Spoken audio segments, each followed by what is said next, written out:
Hello, everybody, and thank you for tuning in to the Liberty Report. This is the day we do Mythbusters. The co-host is Chris Rossini, who is also the editor of the RonPaulLibertyReport.com. Welcome to the program today, Chris. Hi, good morning, Dr. Paul. And I imagine you have a few points to make about those many, many myths that are out there, and people misunderstand so many things as a result of our educational system. So what do you have?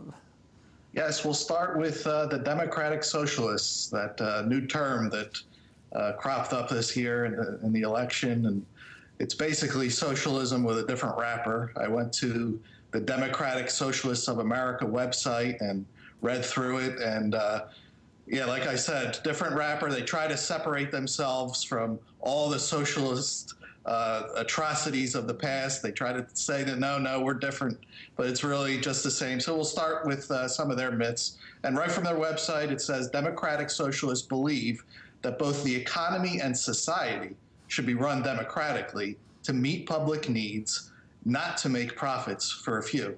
So Dr. Paul, please start with debunking. You know, there's a bunch in there that you can go after. Go ahead. And the first thing that comes to my mind is the theme of many of my speeches, if not all of them, was making the point that the point of liberty has been divided for over 100 years. There's economic liberty and personal liberty. On one side, the liberals tend to be a little bit better on social liberty, and conservatives better on economic liberty. And I want them to bring them together and make sure that liberty applies to economic activity and social activity.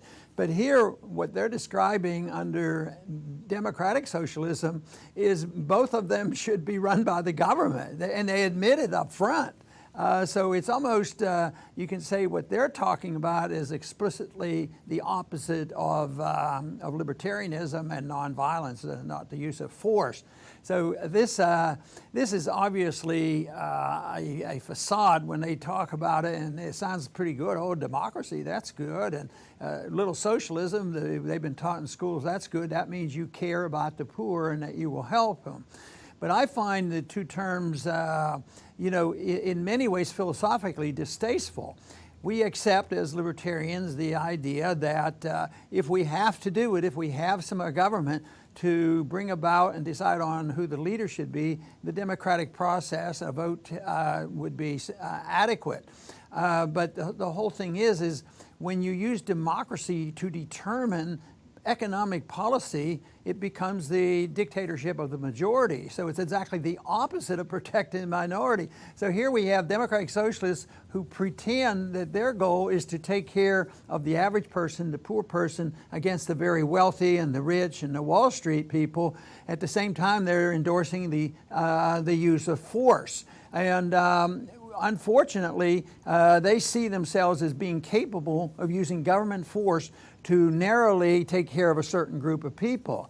What they don't realize is you can't control government force once you endorse the principle of force. So if you endorse the principle of welfare redistribution, spending and borrowing to help a certain group, that's whoever gets control of the purse strings, whoever gets control of the government, then gets to make all these decisions. And guess what? The welfare state actually helps the wealthy more than the poor people, but it's based on the same principle. And the best example of that, of course, was the bailouts.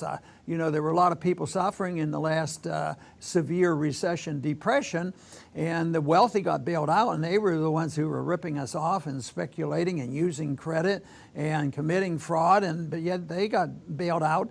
But the homeowners, many of them lost their jobs and still haven't gotten their jobs back, and they lost their houses. So this whole idea that you think you can control power if you deliver it to the politicians, what you can't control are the politicians, and yet they always have this dream that if we have good people, this will happen. But of course, the big question then under this system, what if they make mistakes, which they will because they're politicians, there will be power struggles, and nobody knows what people want and how to run a society and economy. When they make a mistake, when the government makes a mistake, it's very, very painful to everybody. In a free enterprise system which would compete with this, of course, the mistakes are limited to that individual who's taking a risk and will benefit if he does the right thing, but gets a penalty if he does not.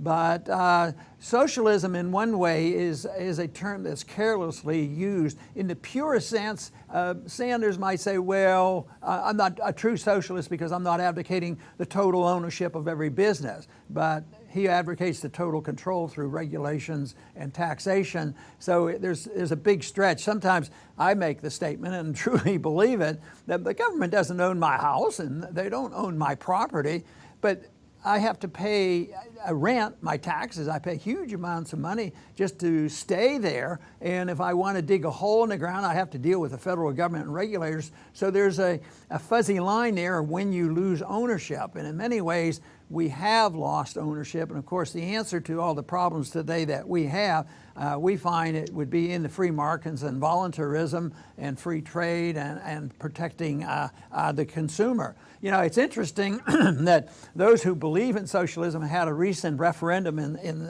Switzerland, and they say we're going to guarantee a benefit for everybody, and it wasn't a small amount.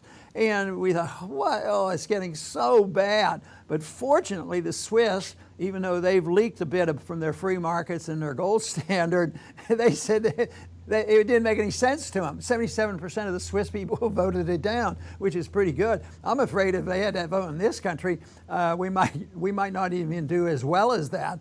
But sometimes people like what socialism does and the redistribution of wealth, in the United States, they tend to shy away from it. So I'm a little bit surprised and disappointed that democratic socialism has received a significant number of supporters during this last campaign, but it's up to us to try to expose it for what it really is. Yes, and we'll stay on this topic for the next one. And I do recall reading that they're like, well, we do have to deal with the fact that corporations will be with us and we can't get rid of them. And it's like, all right, thanks a lot.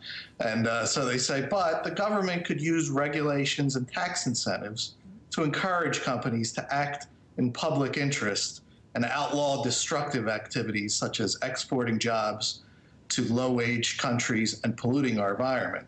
Now, I guess they don't think of why companies run to other countries, and it's not just low wages. And correct me if I'm wrong, Dr. Paul, but isn't the U.S. government itself the single largest polluter on Earth? Yeah, I think there's no doubt about that because we have the biggest military, and that's where so much of the pollution comes from. And we've done some atrocious things with the military and other governments too. They have generally been very much involved in the pollution. But when it comes to the misbehavior of corporations, and are you a libertarian free market on those principles, people say, oh yeah, you just don't want to regulate them. They just run roughshod over you and they're going to destroy all this. And that's why you have to have regulations. The Federal Reserve, they know when they create credit, they cause problems to come up. But they are good regulators. They'll know what to do, regulate credit. And this, of course, they did that during the housing bubble. They had too excessive credit. So they said, we'll regulate and make sure it's distributed fairly. So we will have Community Reinvestment Act and force them to make bad loans. And one problem, just moves into the next problem. One mistake creates two new problems. Then you have more regulations. So they really believe that if you have the right people, they know that it's just not working, but it's just because they're not in charge of writing the regulations, and that's what they want to do. They believe that they can manage it by regulations if people, and blame everything on free markets. Therefore, they have to regulate the markets, and then they'll do that by taxation and protective tariffs or whatever is necessary, because they truly believe they're good managers. And yet, I think that people realize that it's mismanagement that they create. The people who have experienced this are not happy, but they continue to fight for this socialism and this power to control other people. But we have to remember, everything they advocate, whether it's taxations or regulation, redistribution of wealth, is all based on force, arbitrary force, by taken from one and given to the other. So they never have any qualms about using guns. They never have any moral concerns about taking from one who honestly earned their money and giving it to somebody else. And so they don't see it in moral terms, and they don't see it in practical terms, and they're not willing to admit what it really is. They're never willing to admit the failure of a system. They always want just more and more of it, and of course it always fails. But they want to blame the market, blame freedom for it. And then this other thing, well, it would be unregulated if we had totally free markets. No, that's not true, because there are rules. We have rules that would restrain the government as well as bad actors, because today there's no restraint on government, and that is the problem. The governments can do anything they want, but in a free market system, you're not allowed to commit fraud. And you're not allowed to lie. You have to live up to your contracts. You can't counterfeit money, and you can't walk away from your obligations. And people think, oh, it just won't work. We need regulators. But no, you need people to follow the laws of non-aggression. And there would be, it would be well understood. If you look at the Enron scandal and what happened there, there was a lot of fraud committed there, but the challenge to that was a state law, and the people who were guilty were tried in a state court. It didn't take the federal government to bring that system down, and many people, innocent people, got punished, unfortunately, because of this. But the others who were committing this were, punished as well. But most people think that it means that the corporation can do anything they want. On pollution, in a free society, you're not allowed to pollute. I mean, that's an act of aggression. And yet government and big business have worked in collusion over the many, many years, especially in the Industrial Revolution. There was always this permission that the corporations could pollute. And right now they even talk about these carbon taxes and sharing of it. And yes, you can do it if you buy this permit. So I think a pure property rights, free markets, voluntary association, no fraud and no counterfeiting would be a lot better than the system that we have today.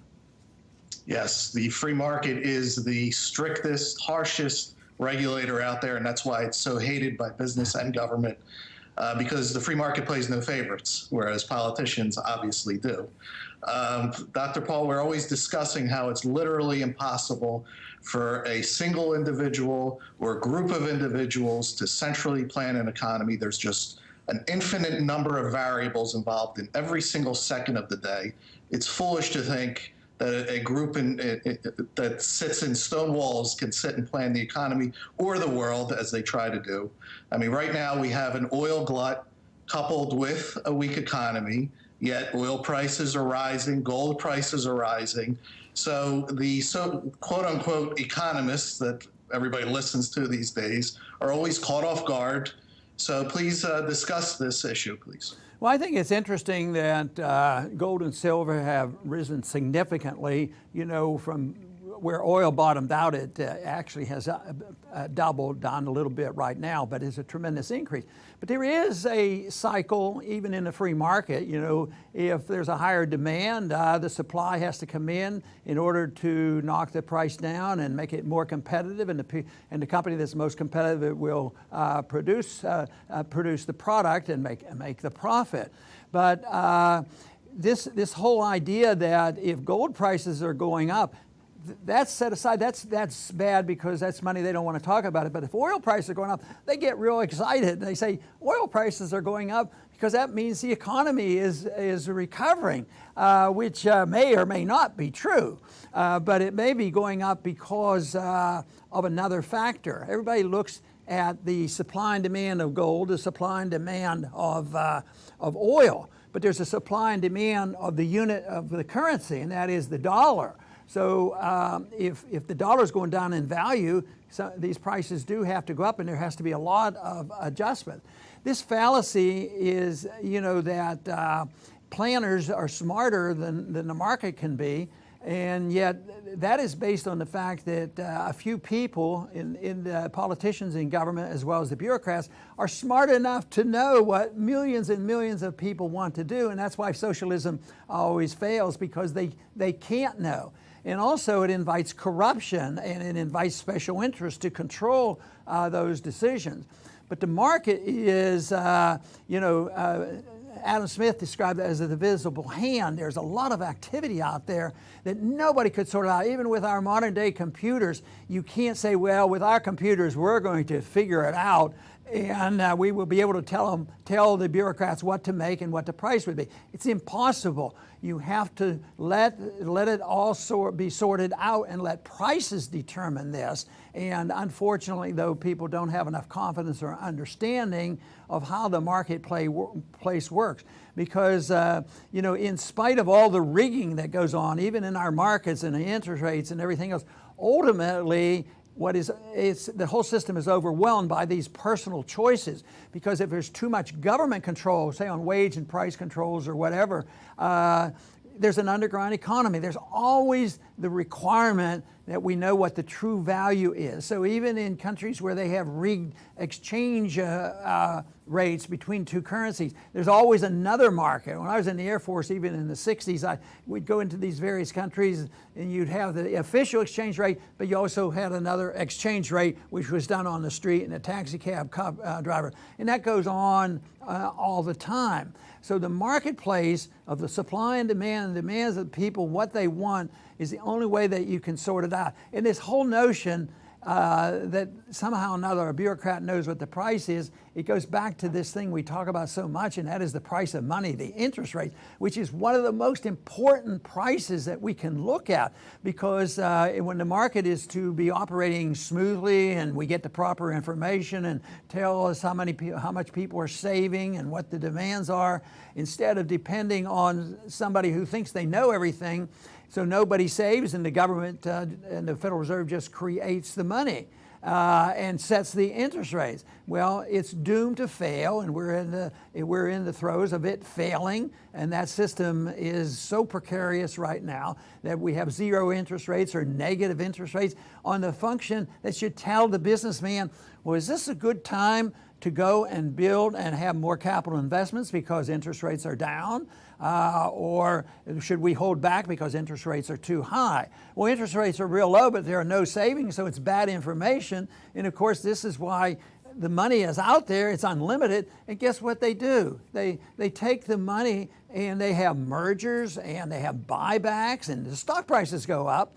And the executives, the Wall Street people that are on the receiving end of this, they're, and rightfully so in this case, because their salaries go up when their stock values go up. So the very people who are advocating all this spending and deficits and all, and they have to have more to help the poor people, are literally feeding all this money that never gets into the pockets of poor people, and the middle class gets wiped out. And that is the conclusion of Austrian economics, that we are seeing the wiping out of the middle class and also the class struggle that's going on. And that's dramatized so clearly, with what we see in the congressional records, the fighting and the bickering of who gets to manage this monstrosity that we have. Yes, finally, Dr. Paul, let's talk about the seen and the unseen. And this was laid out beautifully in the great Henry Hazlitt's work, Economics in One Lesson. And we recommend that everybody read that book. It's very easy to read. He always stressed in the book to focus on the unseen, not just what you can see. So that'll lead into our final topic. And you were on Fox Business the other day, and there was someone who admired Keynesianism. He was trying to explain to you that it's really great when government spends money because it creates all these jobs. And what was he missing, Dr. Paul?